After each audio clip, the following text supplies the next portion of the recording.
Ya, shalom Ibu Bapak, jemaat Tuhan. Ya, senang sekali pada kesempatan ini saya melihat Pak Edi ya bersama dengan Bulan, tidak ada bersama dengan kita sekalipun Ibu masih dalam proses pemulihan Pak ya.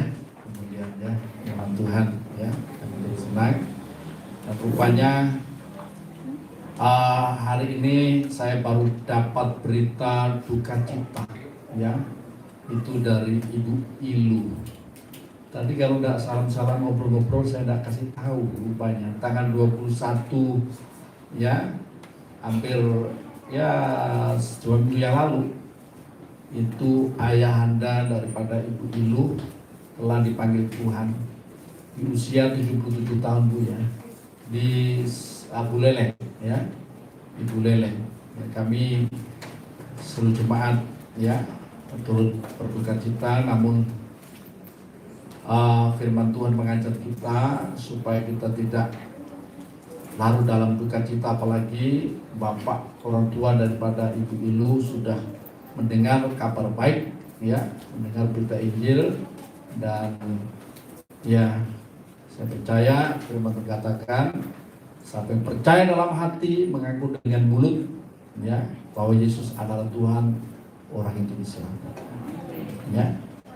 Dan pada kesempatan ini kami juga bersyukur ya, ada Ibu Sari bersama dengan kita ya. Nanti jemaat yang lain boleh berkenalan ya. Ibu Sari itu cari-cari kita itu sudah sejak berapa tahun yang lalu sebenarnya tuh baru nyampe ya. Ya, baik ujian Tuhan. Kita siapkan hati untuk sambut firman Tuhan. Pada kesempatan sore hari ini saya akan sampaikan tema khotbah tentang hidup menurut kehendak Allah. Saudara, ya. Untuk itu saya ajak Bapak Ibu Saudara untuk membaca surat Rasul Paulus kepada Titus ya. Saya matikan dulu suaranya karena ya. Surat Rasul Paulus kepada anak didiknya yaitu Titus. Titus pasal yang kedua ayat 11 sampai ayat 15 ya. Boleh ya saya libatkan jemaat untuk ikut membaca ayat ini. Titus pasal 2 ayat 11 sampai 15. Saya untuk itu saya undang jemaat untuk bersama-sama berdiri. Saya akan baca ayat yang ganjil, nanti jemaat bersama-sama membaca ayat yang genap, dan ayat 15 nanti kita akan baca bersama-sama. Kasih karunia Allah menyelamatkan semua orang, karena kasih karunia Allah yang menyelamatkan semua manusia sudah nyata. 12. Ia mendidik kita supaya kita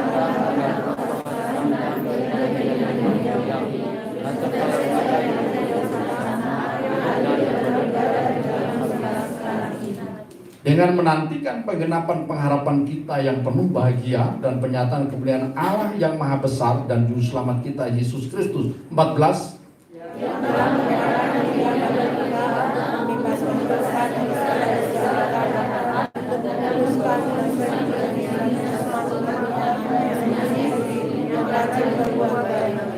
Kita baca bersama-sama. 2, 3. Beritakanlah semuanya itu, nasihatilah dan yakinkanlah orang dengan segala kewibawaanmu. Janganlah ada orang yang menganggap engkau rendah. Amin. Silakan. Ya.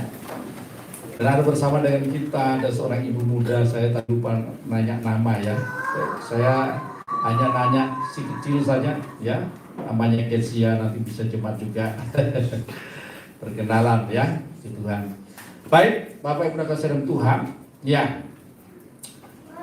Saya akan ulangi lagi ayat yang ke-11, karena kasih karunia Allah yang menyelamatkan semua manusia sudah nyata. Saudara, hidup ini yang paling penting selain daripada ya sandang, pangan, papan ya yang kita perlukan dalam hidup ini. Yang paling penting itu adalah keselamatan kita. Hari ini saya dapat berita dari teman di Malang, hamba Tuhan di Malang. Saya sebut saja Pak Wenpi Sutikno, kontak saya ya bagikan informasi yang menyedihkan. Saya terkejut. Tidak tahu peristiwanya apakah kemarin atau tadi. Kemarin. Mengerikan. Saya baru dengar. Saudara. Rupanya di Malang ada korban. Saya tanya itu, ini korban apa? Baru dikirim. Waduh, saya ini terlambat rupanya ya informasi. Waduh, luar biasa. Ratusan orang meninggal gara-gara sepak bola. Saya pikir sudah, tidak usah sepak bolaan lah. Saya pikir sudah, nanti saya akan usul sama Pak Kapolri. Kalau perlu ditelepon aja, tidak usah ada sepak bola aja. Kalau memang buat orang sampai meninggal, ratusan orang mengerikan. Sampai waduh, Tuhan Yesus.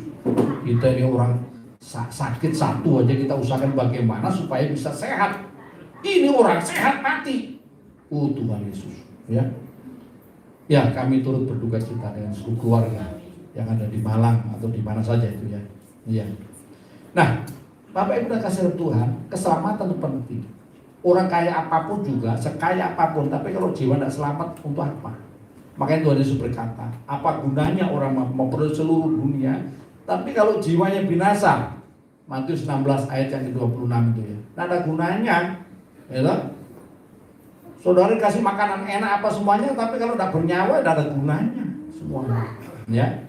Nah, kita diselamatkan oleh Tuhan, oleh karena kasih karunia. Bukan hanya selamat untuk di dunia ini saja, tetapi kita diberikan jaminan keselamatan. Khususnya saudara sudah percaya Tuhan Yesus. Dan Allah itu kehendak Allah.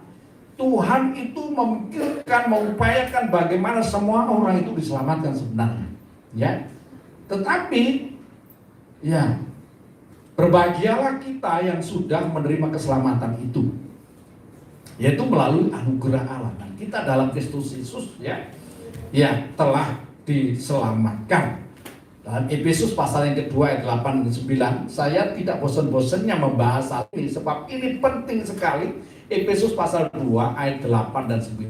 Sebab karena kasih karunia kamu diselamatkan oleh iman. Itu bukan hasil usahamu tetapi pemberian Allah. Saya cerita lagi saudara tentang apa yang pernah terjadi ketika saya diundang untuk mendoakan ada seorang ibu yang sakit yang di Jalan Nuri, Gang Nuri ya, Nur, itu kan masuk Gang Nuri dekat sekolah SD di sana. Itu kami datang berdua sama Ibu Gembala, itu orang non Kristen saudara, tapi mau kita doakan, ya karena sudah usaha kesana kemari, ibu ini tidak ada pertolongan, sembuh tidak, ya juga maaf, mati juga tidak, perutnya besar, ya saya datang ke sana jam 9 pagi.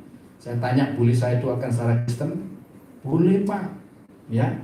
Tapi syaratnya ibu harus percaya Tuhan Yesus. Mau saya tuntut terima Tuhan Yesus? Ibu bilang mau Pak, ya. Semangat sekali ibu ini. Saya tuntut terima Tuhan Yesus, ya. Ya itu yang paling penting. Bukan hanya doa supaya sembuh, tapi tuntut terima Tuhan Yesus, ya. Buka hati, tuntut terima Tuhan Yesus. Kemudian saya serahkan, saya doakan. Sebelum amin dipanggil Tuhan. Tadinya sehat-sehat, ya, maksudnya sakit tapi masih enak, diajak ngomong tuh enak gitu loh ya. Tapi begitu saya doakan sebelum amin meninggal, saudara. Nah, saudara jangan takut kalau saya doakan, ya. So kasih Tuhan. Nah, saya memang waktu itu agak panik itu. Tuhan bagaimana nih?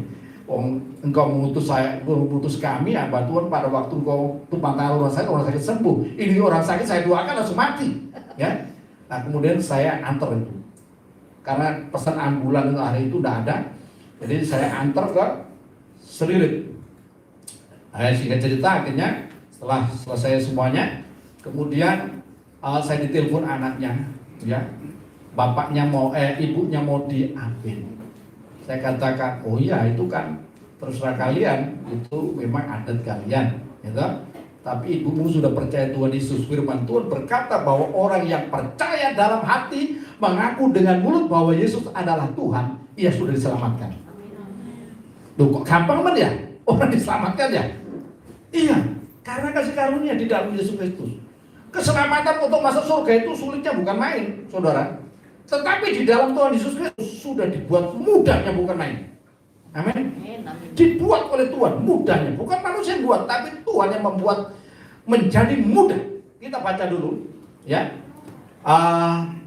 Roma pasal yang ke 10 ayat 9 dan 10. Tidak tolong ditutup pintunya ya, supaya pintu gereja. Iya, terima kasih. Roma pasal 10 ayat 9. Sebab jika kamu mengaku dengan mulutmu bahwa Yesus adalah Tuhan dan percaya dalam hatimu bahwa Allah telah membangkitkan dia dari orang mati, maka kamu akan diselamatkan. Kita baca bersama-sama ayat 10, 2, 3. Karena dengan hati orang percaya dan dibenarkan, dan dengan mulut orang mengaku dan diselamatkan. Perhatikan. Kok gampang sekali ya orang menerima keselamatan. Ya. Nah, inilah hebatnya di dalam Tuhan Yesus Kristus. Inilah hebatnya kasih karunia yang ada di dalam Kristus Yesus. Orang dari zaman dahulu ingin masuk surga setengah mati, saudara. Melakukan segenap perintah, hukum Taurat dan sebagainya. Itu kalau melanggar satu saja gagal semuanya, batal semuanya. Dan batal masuk surga, saudara. Kalau tidak masuk surga, masuk kemana, saudara? Ya. Tetapi oleh karena Kristus Yesus Tuhan kita, itu kita dibenarkan dan kita masuk surga begitu mudah. Benar akhirnya. Ibu ini, saudara, saya ngomong sama anaknya, ibumu sudah percaya Tuhan Yesus, sudah disaksikan oleh orang tuamu, yang bapakmu dan yang lain waktu itu ya. Dan firman Tuhan katakan Yohanes pasal 5 ayat 24, setiap orang yang percaya Tuhan Yesus, menerima Yesus ya, dia berpindah dari dalam maut ke dalam hidup. Dia tidak turut dihukum karena dia sudah pindah dari dalam maut ke dalam hidup. Ya, ibumu sekarang sudah ada di surga. Ya Pak, tapi ini adat kami. Ya tidak apa-apa, ini akan lakukan. Akhirnya apa? Itu kan untuk pengabenan itu ada tahapan-tahapan. Ya, tahapan untuk memanggil arwah orang yang meninggal itu dari situ, saudara. Nah, ketika tak masuk tahapan itu, arwahnya tidak bisa dipanggil. Coba perhatikan, saudara. Ya, roh orang yang sudah mati di dalam Tuhan Yesus tidak bisa dipanggil. Akhirnya upacara hari itu batal. Batal. Itu sudah habiskan puluhan juta. Butuh itu. Tahu itu. Ya puluhan juta. Akhirnya apa? Akhirnya nunggu waktu hari yang baik lagi, panggillah seorang pedanda dari negara. Saya ditelepon lagi, Pak, ya silakan. Ya. Kemudian diupacara dan dipanggil lagi, tidak bisa. Ya. Dan anaknya memberikan penjelasan kepada saya, iya Pak, betul Pak, tidak bisa dia dipanggil Pak. Gitu ya. Ya, katanya Pak pedanda, ibumu sudah berada di tempat yang baik, tidak boleh diganggu, gitu. Saudara, tepuk tangan. Ya. Ini kesaksian luar biasa. Ya. Nah, ini saudara terima di dalam Tuhan Yesus.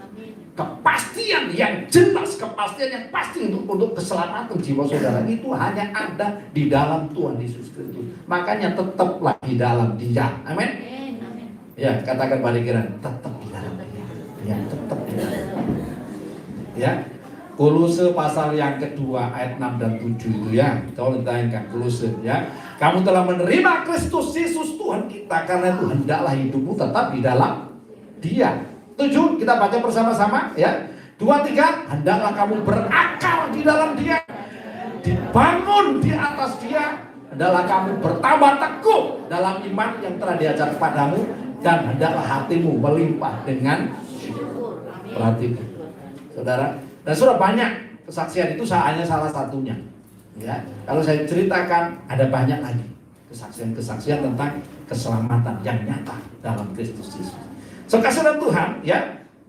Nah, jadi oleh karena kasih karunia juga, saya dan saudara ini statusnya itu luar biasa.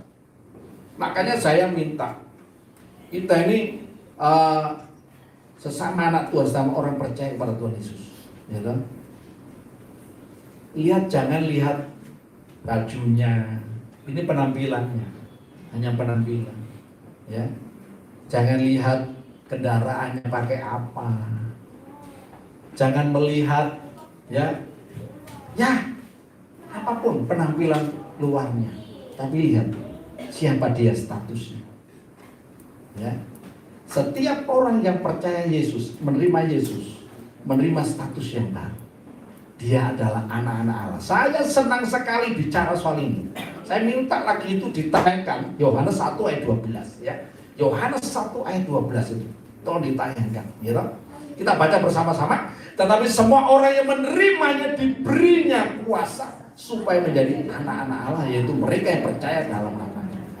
Jadi saudara ini saudara ini bersaudara. Ya, sekalipun kita tidak dilahirkan satu ayah, satu ibu, tetapi dalam Kristus Yesus kita dilahirkan satu Bapa, satu Roh. Amin. Ya, Bapa kita Tuhan, yaitu Roh Kudus. Gitu. Kita dilahirkan, dan biarpun kita berangkat dari berbagai macam suku, bangsa, latar belakang, tetapi dalam Kristus Yesus saya dan saudara adalah satu saudara dalam Tuhan. Hubungan ini lebih kuat daripada saudara kandung, maaf ya. Hubungan lebih kuat, karena saudara kandung tidak percaya Tuhan Yesus, itu nanti tidak ketemu. Tapi kita yang tetap di dalam Tuhan Yesus, kita akan ketemu sampai kepada hidup yang kekal. Saudara, ya. Bahkan sampai kita dibangkitkan, tinggal di langit dan bumi yang baru, kita akan tetap ya bersama-sama. Karena apa? Status saya dan saudara adalah anak-anak Allah. Saya dan saudara keluarga daripada Allah. Karena itu Tuhan perintahkan, hendaklah engkau saling mengasihi satu dan yang lain, saling memberkati satu dan yang lain. Amin. Ya, ya, saling mengasihi satu dan yang lain. Galatia 4 ayat 4 sampai 7. Galatia 4 ayat 4 sampai 7. Ya. Ya. Tetapi setelah genap waktunya, maka Allah mengutus anaknya yang lahir dari seorang perempuan dan takluk kepada hukum Taurat. 5. Ya. Ia diutus untuk menebus mereka yang takluk kepada hukum Taurat supaya kita diterima menjadi anak. 6. Kita baca bersama-sama. 2, 3. Dan karena kamu adalah anak, maka Allah telah menyuruh roh anaknya ke dalam hati kita yang berseru, ya Aba, ya Bapa. Ayat 7. 2, 3. Jadi kamu bukan lagi hamba, melainkan anak. Jikalau kamu anak, maka kamu juga adalah ahli waris. Ahli waris oleh Allah. Maaf, ini tulisannya kepotong-potong sehingga nanti doang disetting lagi ya. Itu supaya tidak kepotong-potong itu tulisannya itu. Ya, saudara Tuhan ya. Jadi status saudara itu anak. Sehingga kita bisa menyebut Tuhan itu ya Aba, ya Bapa. Hanya orang Kristen, hanya orang di dalam Yesus Kristus yang punya hak ini. Dan tidak ada kejanggalan kita menyebut Tuhan itu ya Aba, ya Bapa. Ya. Sekali lagi benar apa yang dikatakan oleh Gus Dur. Ya, umat mana yang hubungannya paling dekat dengan Tuhan? Umat Kristen. Lo Gus Dur aja tahu saudara, ya. Kalau saudara kita umat Hindu panggil Tuhan Om, ya masih hubungannya sepupu, ya kan? Ya, saudara kita umat Muslim panggil agak dengan suara keras, agak jauh karena ya. Nah kita ini panggil ya Aba, ya Bapa, ya Anak, dengar langsung tahu. Dia kenal warna suara saudara itu dia kenal, ya. Bahkan bau saudara Tuhan kenal, amin. Ya, bau itu kenal. Oh, ini bau anakku ya. Saudara, ingat ya. Ingat itu Ishak waktu datang Yakub datang. Ya, ini kalau baunya Yakub. Tapi suara-suaranya saya ketipu saudara ya. Nah, tapi Tuhan tidak bisa ketipu. Amin. Nah, saudara, ini kasih karunia yang sudah kita terima dalam Tuhan Yesus Kristus. Dan sebagai anak, Tuhan punya hak untuk mendidik saya dan mendidik saudara. Oh, itu memang tugas seorang bapak. Kalau seorang bapak tidak memberikan didikan dan memberikan arahan, hanya kasih makan tok, ini bapak opo ini, ya. Seorang bapak juga memperhatikan kebutuhan anaknya, tetapi juga memberikan pendidikan dan arahan untuk bisa memiliki masa depan yang baik. Itu seorang bapak, tugas seorang bapak. Ya, saya ini dibilang sama Ibu Gembala, cerewet amat, cerewet betul untuk kebaikan, saudara ya. Ya, padahal saya merasa nggak terlalu cerewet juga gitu ya, tapi dia bilang cerewet amat bapak ini, ya.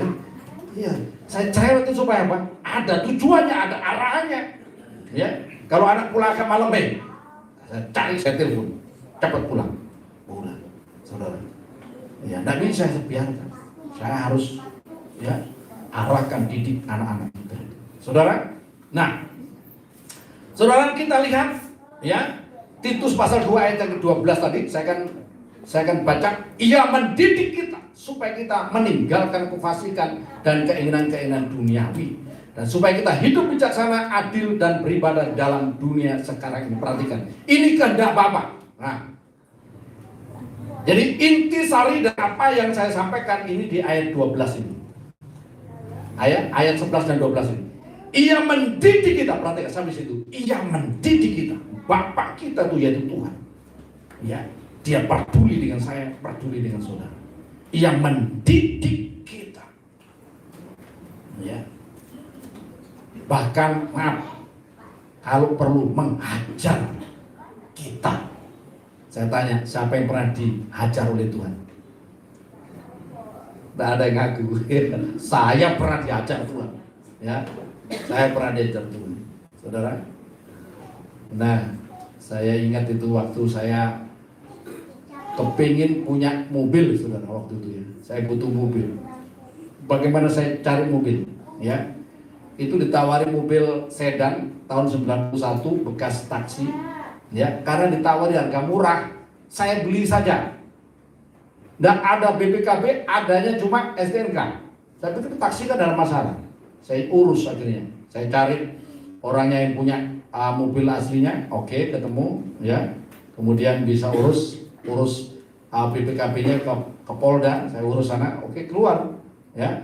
Kemudian mobil ini tak masukkan di garase, masukkan di bengkel untuk diservis, dicat, saudara. Nah, saudara, gara-gara mobil itu, saudara, saya ditegur Tuhan. Loh, ditegur Tuhan gara-gara apa? Beli mobil tidak ada BPKB-nya. Padahal sudah tak urus loh. Sampai ke Polda apa sudah saya dapat BPKB-nya, duplikat, gitu ya. Ya saya tanya sama yang pemiliknya, gimana Pak mobil? Nggak tahu Pak, itu BPKB-nya dulu di mana, gitu ya. Tapi saya merasa tertuduh sebenarnya. Akhirnya apa? Saya itu ngajari Jeffrey, ya pekerja kita yang sekarang sedang merintis gereja baru, saudara. Nah, saya ajari, Jeff, ya besok Sabtu Bapak ajari ya, kamu setir mobil supaya bisa bantu Bapak untuk kalau nganter jemaat ke apa gitu. Iya Bapak, siap, gitu ya. Nah, saya itu hari Sabtu sebenarnya sibuk, tapi karena saya udah janji, saya harus pegang. Orang kan harus bisa dipegang perkataannya, ya. Ya sudah Jeff, saya punya waktu sedikit tak ajari, pakai mobil L300 mobil gereja waktu itu ya. Nah, Jeffrey semangat sekali, ya semangat sekali. Dia sudah naik mobil itu, dia hidupin mobil itu, saya belum naik, mobilnya sudah jalan, sudah baru naik mobil, cuat digenjot itu, masuk gigi 1, gasnya full. Nah, pikir saya tuh tidak sempat narik apa tuh namanya handremnya. Nah, sementara ada ibu, bapak itu ada suami istri lagi jalan santai. Lah ini mobil kenceng aja nyerutuk itu, saya tuh Tuhan Yesus hantem, cariet. Ibu, waktu itu belum ada hotel depan itu, masih kebun dan itu masih ada pohon-pohon mangga itu. Langsung itu ngantem, ceret itu masih gas aja, dan nabrak pohon mangga itu, biar masih gak bueng. Saya turun lompat, saya cari mana itu orangnya yang ditabrak, tidak ada dua-duanya, saudara. Oh Tuhan Yesus, ya. Taunya ibu-ibu, maaf ya, ibu-ibu ini badannya syukurnya gendut dia, ya. Dihantam dari belakang, dia terpencar agak jauh, jadi aman dia rupanya. Nah, saya lihat bapaknya di mana bapaknya? Ada di antara roda depan dan roda belakang. Saya tarik, sudah tidak sadar. Tuhan Yesus, itu berdarah semua. Tuhan Yesus berdarah. Saya langsung tuh ambil mobil sedan di satunya itu, langsung naikkan mobil itu, saya kabut antar ke rumah sakit, saudara. Begitu sampai di situ saya sambil ibu gembala waktu itu ya, tidak ikut ibu gembala itu, tidak ikut ya. Ya, saya gas mobil, wah kok tidak mau jalan, oh rupanya masuk got juga. Oh Tuhan Yesus, itu luar biasa hari itu, pokoknya luar biasa, saudara. Oh Tuhan Yesus, akhirnya Pak Agung turun tangan, Pak Agung stop semua mobil, kadang, antar tuh Pak Berita, dulu ya, tidak peduli mobilnya siapa, pokoknya antar ke rumah sakit. Tapi Tuhan itu baik. Saya udah takut ini orang ini mati. Karena udah berdarah semuanya. Ya. Nah, akhirnya sampai di rumah sakit, dicek dokter, dia langsung siuman sampai rumah sakit, cek dokter, di scan, CT scan, nggak apa-apa. Padahal ini benjol, ini gigi pecah, nggak ada pendarahan di dalam. Wah, aneh ya. Akhirnya dokter putuskan, ini nggak mungkin ini. Besok kita tunggu, besok kita CT scan. Di CT scan, nggak apa-apa beneran. 2 hari di rumah sakit bisa pulang dia. Oh Tuhan Yesus. Akhirnya suami istri datang ke sini. Setelah 4 hari ya, 4 hari setelah peristiwa itu datang ke sini. Cerita, oh alhamdulillah Pak Pendeta, saya bisa sehat, cerita dia. Ya, nah dia ini orang Jember, maaf yang dari Jember ya, Jember suami istri. Dia cerita, Pak Pendeta, saya itu 1 bulan yang lalu habis ditabrak orang. Ya, ditabrak juga, motornya sampai ringsek gitu loh ya. Akhirnya dia pulang ke Jember dan dia sudah bernasar. Nah akan balik lagi ke Bali pokoknya, gitu loh ya. Lah ini Pak, kami ini baru kemarin datang ke Bali nyari kos, lagi jalan nyari kos berdua. Kita tabrak saudara. Kasihan bener ini. Ya. Akhirnya ya Pak, kalau gitu ya saya akan pulang lagi Pak. Kalau itu sudah berarti benar-benar kami tidak boleh di Bali. Oh ya sudah, minta ongkosnya ya sudah kita kasih. Ya, kita kasih ongkosnya pulang, kita kasih ya sebagai ucapan syukur yang penting pulang ya dengan sukacita. Ya, akhirnya Pak, juga habis banyak saudara itu karena mobilnya kan itu riset juga jadi oh Tuhan Yesus sampai gitu ya. Nah kita tegur Tuhan. Habis itu saya terima kasih Tuhan. Tuhan tuh hajar tapi tidak sampai parah gitu. Ya, saya terima kasih. Tidak akan saya ulang lagi Tuhan. Ya, akhirnya apa? Dan Tuhan tuh baiknya luar biasa. Saya itu butuh mobil tapi ngotot, tidak punya duit tapi ngotot bagaimana bisa punya mobil itu. Beli mobil Rolls. Makanya anak saya Fani yang sekarang lagi kuliah di Jogja waktu itu masih SD itu. Dia itu paham sekali kalau lagi jalan sama saya itu. Dia bilang, Papa itu kalau lihat mobil Rolls-Royce pasti itu dilihat terus mau dibeli. Gitu ya. Tapi Tuhan tuh baiknya luar biasa. Saudara, ya. Saya waktu tahun 2010 setelah rekaman album perdana saudara, ya, saya jual itu mobil yang bikin masalah itu saya jual. Ya, saya pakai biaya rekaman untuk album perdana. Saudara, yang berjudul Tuhan Berkati Indonesia. Akhirnya CD lagunya tak kirim ke Kalimantan, kirim Jakarta, kirim kemana-mana. Saya ditelepon dari beberapa kota itu, Pak, CD lagu Bapak sudah hampir terjual, tapi minta maaf ya, duitnya kami pakai. Oh ya sudah, ya. Begitu juga, ya di Kalimantan juga begitu. Oh Pak, kami pakai untuk ini membangun gereja ya sudah. Akhirnya sudah tidak balik duitnya, wis tidak apa-apa wis. Gara-gara bikin lagu, ya, akhirnya pakai motor saudara. Ya, tidak apa-apa. Tapi anehnya Tuhan itu luar biasa. Ya, tahunya sore-sore itu, ya, sebelumnya itu Pak Ori yang sebelah sana itu datang itu sore pagi-pagi nyari kami, minta pinjam KTP, ya. Pinjam KTP. Bosnya maksudnya pinjam KTP. Saya itu ragu-ragu kasih saudara, ya. Ini mau pakai apa kalau cari utangan kan repot lagi saya gitu. Akhirnya karena dia ngotot nunggu, tak kasih KTP saya, tak pesen. Tolong ya, kalau ada apa-apa, Anda juga ikut jadi saksi ya. Oh ya, habis itu di fotokopi, hanya fotokopi aja KTP kasih saya. Besok sore-sore saya itu lagi nonton sepak bola. Sebenarnya saya suka nonton sepak bola loh. Tapi kalau ingat gini saya pikir tidak usah ada sepak bola Indonesia lah, gitu ya. Bikin kerusuhan aja. Nah, so kasih dari Tuhan. Saya lagi nonton sepak bola. Ya tiba-tiba ada suami istri datang pakai celana pendek. Shalom Pak, gitu ya. Ya. Nemenin saya nonton sepak bola. Terus apa?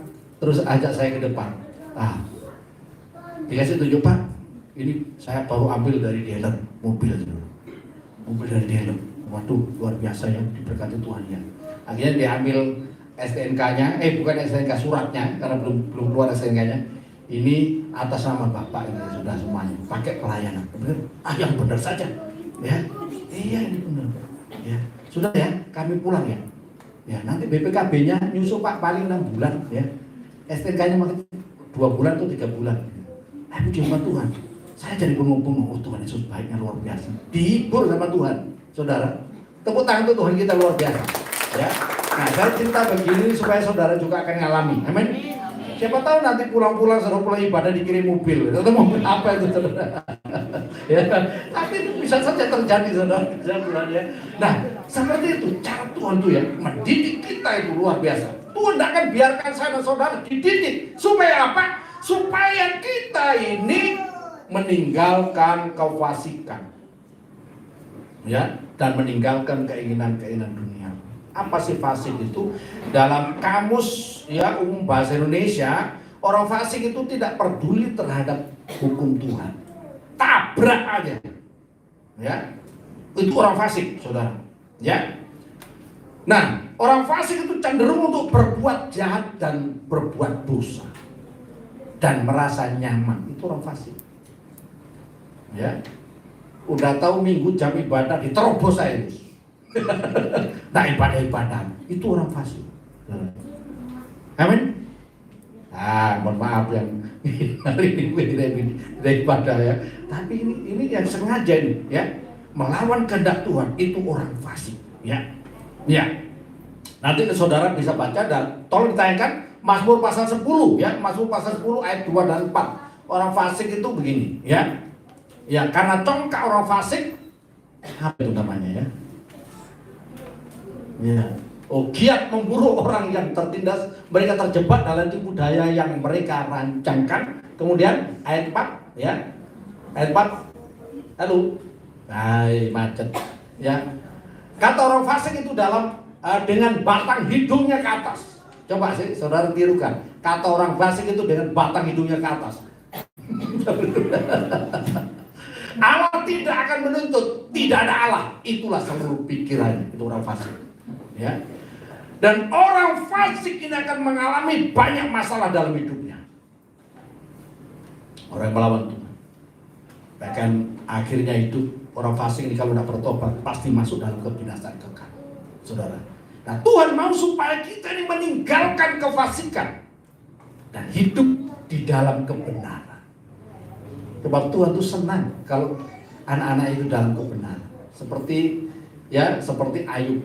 Kenapa sih Ayub itu dikatakan ya berkenan di hadapan Tuhan? Coba tayangkan Ayub pasal 1 ayat yang pertama. Ayub 1 ya. Ada seorang laki-laki di tanah Uz bernama Ayub ya. Orang itu saleh dan jujur. Perhatikan. Orang itu saleh dan jujur. Ya, lawan kata daripada fasik itu adalah saleh dan jujur. Ya, ia takut akan Allah dan menjauhi kejahatan. Ya. Ini orang yang dikenal Tuhan. Tuhan tuh senang anak-anaknya hidup seperti ini gitu ya. Saleh itu beribadah dan menyimpan kebenaran firman Tuhan. Ya. Jujur. Ya. Jujur hidupnya. Ya, jujur dengan diri sendiri, jujur dengan orang lain, ya. Takut akan Allah dan menjauhi kejahatan. Apa yang terjadi dengan Ayub ini? Perhatikan. Ini Pak Ayub datang, ya. Pak Yudi maksudnya, ya. Ya. Atau namanya ditambah lagi Pak Ayub, ya. Silakan, ya. Nah, saudara Tuhan, Ayub ini luar biasa. Orang yang hidup saleh, ya, jujur, takut akan Tuhan, menjauhi kejahatan, ya, hidupnya sangat diberkati. Saya rindu nanti jemaat ini kalau punya anak laki-laki kasih nama Ayub. Ya, orang itu kadang-kadang sudah underestimate, ya, sudah berpikir buruk dulu. Kalau bicara soal nama Ayub, nyebut Ayub yang diingat cuma penderitaannya saja. Enggak, saudara. Ayub ini orang hebat, saudara. Konglomerat di zaman Ayub itu memang diuji Tuhan, ya. Itu tidak sampai, tidak lama. Hidupnya Ayub ini umur ratusan tahun, ya.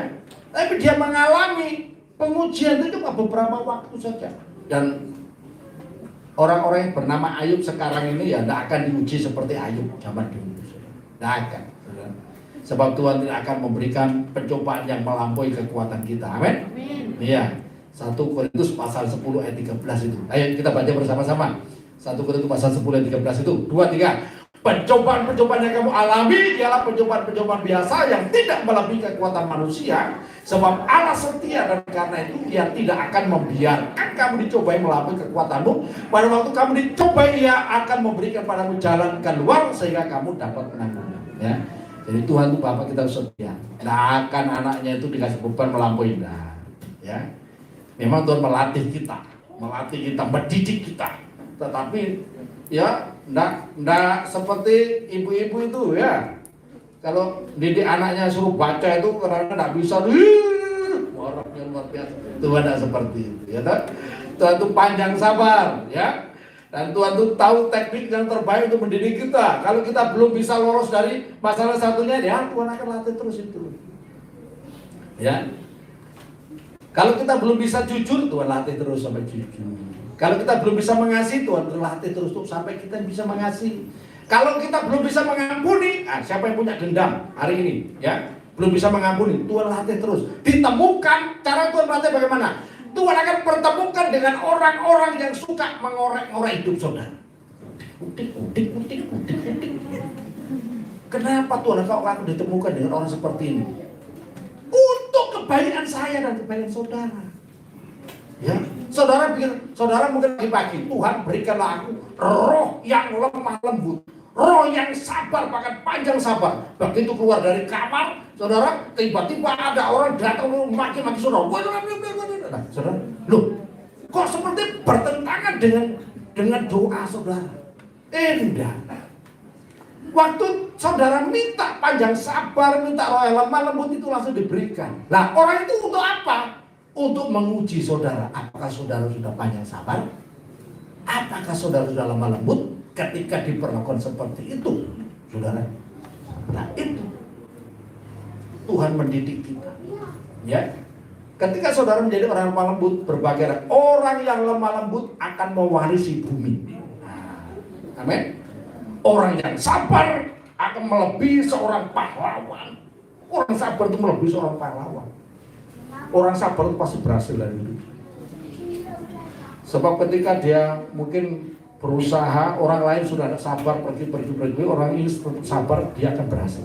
Jadi orang yang potensi untuk menjadi orang yang berhasil itu lebih besar kepada orang yang punya kesabaran daripada orang yang tidak sabaran. Ya. Nah, saudara Tuhan. Nah, ini kehendak Tuhan yaitu supaya kita meninggalkan kefasikan dan meninggalkan keduniawian. Ya, meninggalkan keduniawian. Ya, saya baca lagi ya ayat 12 itu. Meninggalkan kefasikan dan keinginan-keinginan duniawi. Keinginan-keinginan duniawi. Itu keinginan-keinginan daging. Harus ditinggalkan. Pak, masa tidak boleh punya keinginan daging? Makan kan keinginan daging, ya boleh aja makan, masa tidak boleh, saudara. Tapi yang dimaksud ini, coba kita lihat, tolong tampilkan di Galatia pasal 5, ya, ayat 22 dan sampai 23. Galatia pasal 5, ya, ayat 22 sampai 23. Saya akan bacakan untuk Bapak saudara. Ayat 19 sampai 21 maksud saya, keinginan daging, ya, ayat 19. Perbuatan daging telah nyata, yaitu percabulan. Tuhan mau supaya kita ini hidup kudus. Kita dipanggil supaya kita hidup kudus kan? Masih ingat ya? Itu Efesus 1 ayat yang keempat, ya. Efesus 1 ayat 4. Tolong dulu ditinggalkan dulu, ditayangkan dulu Efesus 1 ayat 4 dulu ya. Tolong tayangkan dulu. Baru balik ke situ ya. Ya. Kita baca bersama-sama 2, 3. Sebab di dalam Dia Allah telah memilih kita sebelum dulu dijadikan supaya kita kudus dan tak bercacat di hadapan. Makanya kalau orang Kristen hidup di dalam berbagai macam dosa, percabulan, kembalikan lagi kepada Galatia pasal 5 ayat 19 tadi ya. Ya, ayat 19. Ya. Kalau dia hidup dalam percabulan, melenceng dari kehendak Allah. Ya. Melenceng. Saudara. Jangan saudara salah, jangan tersesat begini. Ada orang Kristen begini, berpikir begini. Oh, Yesus kan sudah mati, menggantikan kita, ya, menanggung dosa kita. Jadi kita boleh dong hidup dalam dosa. Keliru. Itu pikiran yang salah. Ya. Yesus itu menanggung kesalahan kita, menanggung dosa kita yang sudah kita perbuat. Dan setelah itu kita harus hidup kudus. Kita dipilih supaya kita kudus dan tak bercacat. Jangan hidup dalam percabulan. Ini kan kehendak Allah. Jangan hidup dalam kecemaran, hawa nafsu. 20. Ya, penyembahan berhala. Nah, penyembahan berhala ini ada anunya nanti ya. Ya, apa yang sepadan dengan penyembahan berhala? Sihir. Ya. Kenapa sihir ini menarik hati? Masih menarik banyak orang? Karena menguntungkan. Ya. Buka toko, kok sepi-sepi, ya. Pergi ke kasihlah gantung-gantungan apa itu ya. Taring babi lah apalah gitu ya. Ya, supaya apa? Supaya rame. Minimal itu pakai itu boneka kucing. Nah, dan sebagainya. Ya kan udah itu enggak tahu lah, itu mungkin ya hanya mainan saja. Tapi kadang-kadang ada itu, ya. Ada hubungannya dengan sihir. Perseteruan. Nah, ada orang Kristen yang masih suka berseteru. Nggak cocok lah sama tetangga, nggak pernah cocok, nggak pernah akur. Hati-hati. Kita belajar. Amin. Belajar akur dengan tetangga. Pak, dia ngeseli, ya biar aja ngeseli. Itu latihan. Untuk kita berlatih supaya kita ini bisa mengasihi. Amin. Iya. Iri hati. Ya. Nah, banyak orang yang masih iri hati. Biasanya iri hati dengan tetangganya. Tetangganya beli TV, ya jangan dulu ya, sekarang TV kayak kurang ya. Jangan tetangganya beli HP yang baru. Pak, itu tetangga beli HP yang baru. Besok beli HP yang baru. Ya. Terus tetangga beli mobil baru. Pak, itu tetangga beli mobil baru, saudara. Tapi sekali waktu ada begini, tetangganya lagi rame-rame. Ya, Pak, kita lihat. Ya. Kenapa tetangga rame-rame? Suaminya meninggal. Ya. Akhirnya dia pulang. Terus bagaimana? Apa yang kita pilih lagi? Kita ngikutin tetangga, enggak apa, hari ini enggak lah. Suaminya mati, saudara. Dia enggak mau kehilangan suaminya. So kasih dalam Tuhan, ini orang yang iri hati. Saudara? Nah, amarah, kepentingan diri sendiri, pencitraan, roh pemecah, dan lain sebagainya. Nah, kalau orang hidup dalam keadaan seperti ini, selain daripada anugerah keselamatannya itu terancam untuk hilang, ya, dia pasti hidup di dalam ketidakadaan damai. Ketidakadaan damai, tidak ada damai. Orang hidup dalam dosa tidak akan ada damai. Hidupnya jauh dari berkat, bahkan jauh dari berkat. Tapi kalau orang yang hidup benar hadapan Tuhan, diberkati Tuhan seperti Ayub. Amin. Iya, haleluya. Ya. Kemudian kita kembali kepada Titus tadi ya, Titus pasal yang kedua ya. Dan supaya kita hidup bijaksana. Nah, ini kehendak Allah untuk kita lakukan. Ya, supaya kita hidup bijaksana, adil dan beribadah di dalam dunia sekarang ini. 3 hal ini yang dikehendaki Allah untuk kita lakukan. Ya. Yang pertama, supaya kita menjadi orang yang bijaksana. Orang yang bijak itu bagaimana sih? Orang yang mampu untuk membedakan mana yang lebih baik, mana yang kurang baik, mana yang benar, mana yang salah, ya, atau mana yang lebih penting, mana yang kurang penting. Itu orang bijaksana. Bisa mengatur, bisa memilih yang baik, yang tepat bagi diri, baik untuk hidup sekarang maupun untuk hidup yang akan datang. Itu orang bijaksana. Ya. Orang yang bijaksana juga, ya, saudara, dia adalah orang yang sabar. Itu termasuk orang yang bijaksana. Ya, coba kita lihat Amsal pasal 14 ayat 17. Amsal 14 ayat 17, ya. Ya. Amsal pasal 14 17. Halo. Ya. Amsal 14 ayat 17. Ya, siapa lekas naik darah berlaku? Sampai sini tensinya di atas 160. Nah, itu kan tensi tinggi. Ya berarti saya juga. Ya saudara. Tapi dimaksud bukan ini saudara. Yang gampang emosi. Sedikit-sedikit emosi. Sedikit-sedikit emosi. Orang yang gampang emosi disebut orang. Nah, itu yang paling kenceng yang belakang ya. Yang bertanggung jawab. Disebut orang bodoh. Orang gampang emosi, tidak bisa menguasai diri, orang bodoh. Gitu. Ya. Tetapi orang yang bijaksana bersabar. Orang yang bijaksana bersabar. Nunggu waktu. Mau marah hari ini, orang bikin jeker, mau marah. Nanti dulu, ya besok aja marahnya, simpan dulu. Ya, tidur dulu, pikirkan dulu, perlu marah enggak? Nah ini orang bijaksana. Amin. Jangan tiba-tiba langsung marah saja. Banting apa-apa, HP dibanting, baru setelah itu kasihan, itu menyesal. Nah ini kan sudah bodoh. Amin. Iya. Saya kasih Tuhan, ya. Ada yang lagi pacaran, ya. Gara-gara salah paham, akhirnya langsung putus, tiba-tiba putus saja sudah. Terus pacaran.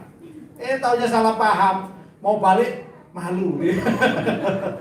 Saudara kasih Tuhan ya, ini bodoh, harus pikir panjang, saudara bersabar, saudara kasih Tuhan ya. Nah, kemudian saudara, Tuhan mau supaya kita ini selain daripada bijaksana, adil, berbuat adil. Orang yang adil itu, saudara, ya akan diberikan kepercayaan oleh Tuhan. Banyak. Ya. Orang yang adil itu akan membawa damai di neraka. Ya. Nanti saudara bisa baca itu, ya. Coba kita lihat dalam Keluaran pasal 23 ayat 1 sampai berikutnya itu. Keluaran pasal 23 ayat 1 sampai berikutnya, ya. Itu kita lihat. Jangan engkau menyebarkan kabar bohong, jangan engkau membantu orang yang bersalah dan menjadi saksi yang tidak benar. Ya. Jangan engkau tutur kebanyakan orang melakukan kejahatan dan dalam memberikan kesaksian mengenai suatu perkara janganlah engkau tutur kebanyakan orang membelokkan hukum. Lanjut, juga janganlah memihak kepada orang miskin dalam perkaranya. Apabila engkau melihat lembu musuhmu atau keledai yang sesat, maka segeralah kau kembalikan binatang itu dan sebagainya. Nanti saudara baca, ya. Nah, saudara perhatikan.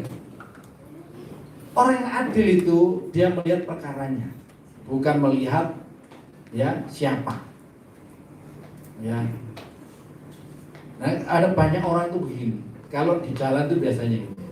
Kalau ada misalkan senggolan mobil dengan sepeda motor, selalu yang disalahkan tuh yang pakai mobil biasanya. Itu jadi kambing hitam, padahal dia bukan kambing. Nah, jadi kadang-kadang selalu disalahkan. Padahal kadang-kadang saya tuh melihat itu orang motor bisa juga sembarangan, gitu loh ya. Nah itu kita harus melihat sisi yang sebenarnya setiap masalah itu. Jangan karena sesuatu maka kita membelokkan kebenaran, membelokkan hukum, atau karena suap, karena apa kita belokkan hukum. Namun, ya, kita harus mengatakan yang benar itu yang benar, yang salah salah, supaya apa? Supaya orang bisa tahu dirinya dan kembali kepada kebenaran. Yang terakhir, saudara, ya, yang dikehendaki Allah, kita kembali pada Titus. Selain daripada menjadi bijaksana, adil, dan berikutnya adalah supaya kita beribadah di dalam dunia sekarang ini. Beribadah di dalam dunia sekarang ini. Ya. Ibadah itu penting karena mengandung janji untuk hidup sekarang maupun untuk hidup yang akan. Orang yang beribadah kepada Tuhan diberkati. Ya, Keluaran pasal 23 ayat yang ke-15, ayat 25 sampai 27, tolong ditayangkan aja.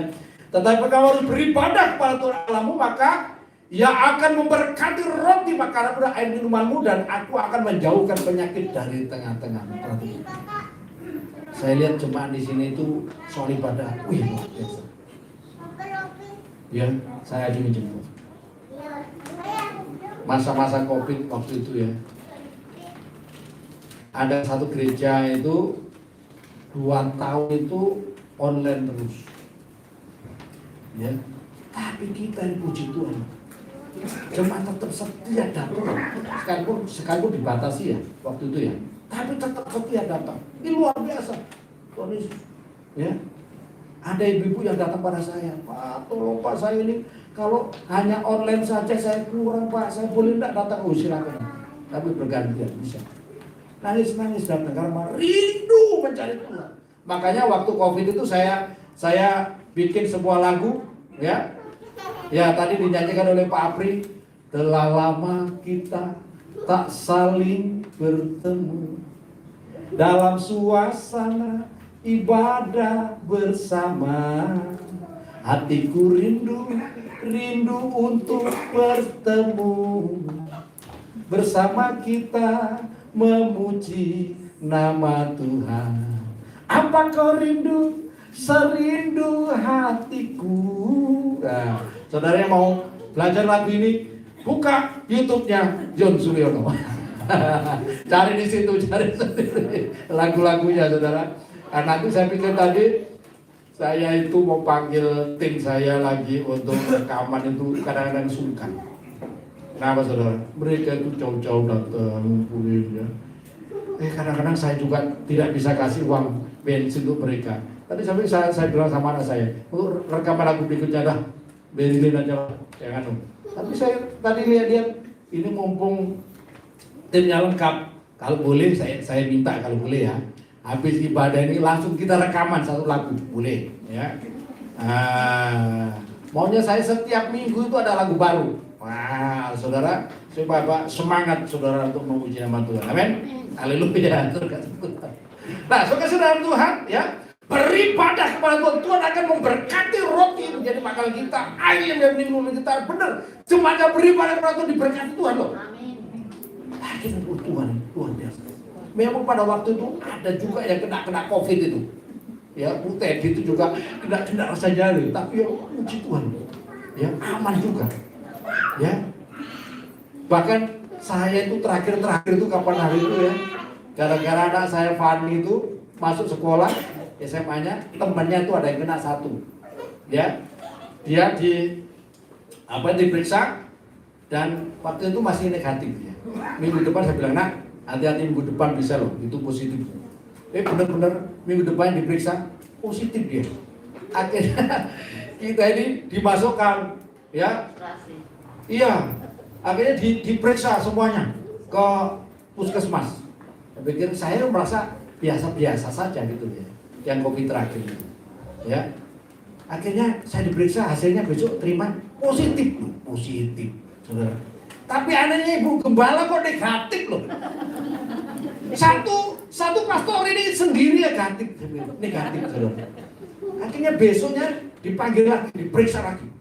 Dicolok ibunya dan sampai marah-marah. Ibu Gembala biasa tidak pernah marah-marah. Dicolok dulu kayak marah-marah. Kenapa dulu kayak diperiksa lagi negatif. Dan pikir, terus COVID ini takut sama orang kaya. Tugasnya Tuhan ya. Nah, ini luar biasa. So kasih Tuhan, akhirnya ya puji Tuhan loh. Ya, akhirnya terpaksa akhirnya tak liburkan ibadah 2 minggu online ya.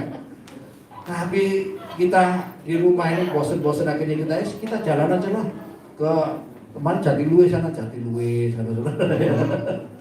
Dan puji nama Tuhan ya. Ya nggak sampai bagaimana gitu ya. Nah, saudara, ini kehendak Tuhan. Jadi kehendak Tuhan untuk kita yang sudah dipanggil, sudah diselamatkan, sudah dibenarkan ini adalah supaya kita apa? Supaya kita meninggalkan kefasikan dan meninggalkan semua perbuatan kedagingan, keinginan kedagingan. Salibkanlah itu, amin. Salibnya jangan hanya dipikul, tapi disalibkan kalau perlu memang. Salibkanlah semua keinginan daging dan segala keinginannya, daging kita dan segala keinginan disalibkan. Mati bersama dengan Kristus dan kita hidup baru. Ya, hidup baru ini hidup sukacita dalam Tuhan. Ya. Hidup yang diberkati. Ya. Ya, hidup lebih hidup gitu ya. Itu kehendak Tuhan. Dan supaya kita ini ya, saudara, menjalankan 3 hal tadi, yaitu menjadi orang bijaksana. Saya percaya orang saudara bijaksana sudah menjadi orang hebat. Orang bijaksana punya masa depan, ya, punya masa depan.